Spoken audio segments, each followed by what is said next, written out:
Let's talk about how to see eye to eye when it comes to supersizing and growing your business. Sharon Horne-Ellstrom here, and all I have is a little bluebird of happiness to look into his eyes, her eyes. I don't know if it's a girl bird or a boy bird or a non-binary bird. Does not matter. It's a bird. So today our idiom is a very, very old one. It actually dates back to the Bible and is in the Bible in Isaiah 52:8. And I didn't write down the whole quote. It wasn't super long, but I was not feeling like writing down and trying to read a whole bunch of stuff. But it basically talks about a sentence, and then it says, "For eye to eye, thy see the return of the Lord to Zion." Okay, it's a very, very famous quote from the Bible. And it reminds us that when we view something in the same way as someone else, when we agree with them, we say we see eye to eye.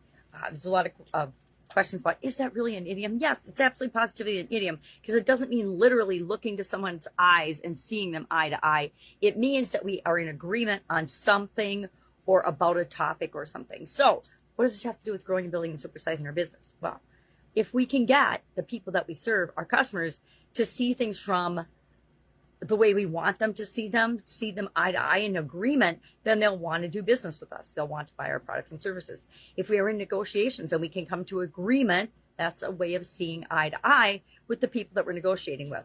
If we're negotiating contracts, if we're negotiating with labor unions, if we're negotiating prices, if we're negotiating anything, the goal is to find a win-win solution and an agreement that everyone can live with and wants to partake in. That's the only way we make changes in our organization, is by gaining agreement of the people that actually have to implement the change. I worked in corporate America for over a quarter century, and one of the most interesting things about working in a big company is a group of people get together and they decide that something is going to be a good thing to do for the company.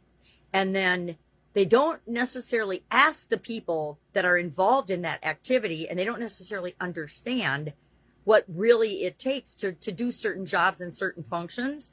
And then they decide from an ivory tower type perspective, this is what we're going to do, because it's the latest, greatest, usually guru thing that's going around with respect to quality or any other business area or function or technology. And so somebody sells the big bosses on it, and the big bosses decide, we're going to do this. And then they just expect it to be implemented. At least that was my experience many, many, many times in corporate America. And then I took it on as my job to figure out, okay, well, what's in it for the people that actually have to implement this change? Because if people don't understand what's in it for them to do something, they are not going to do it, right? Are you going to do something if you don't understand what's in it for you? Probably not.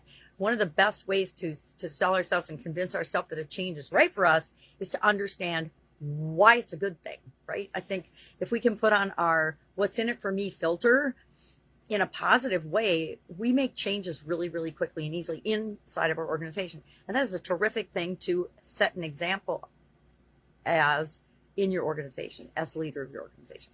Love to know your experience with this. See eye to eye. I tend to be a little argumentative, so I'm not sure people think I see eye to eye with them all the time, but I usually do. I try to listen and look for their perspective and their point of view, so we can find a middle ground to meet in order to make things work in our organization. All right, that's our idiom for today. I'd love to know your experience with it. Share in the comments below, and I will, of course, be see you tomorrow with another interesting idiom. What does it mean? Where does it come from? And how might you use it to build and grow your business? Have an awesome day.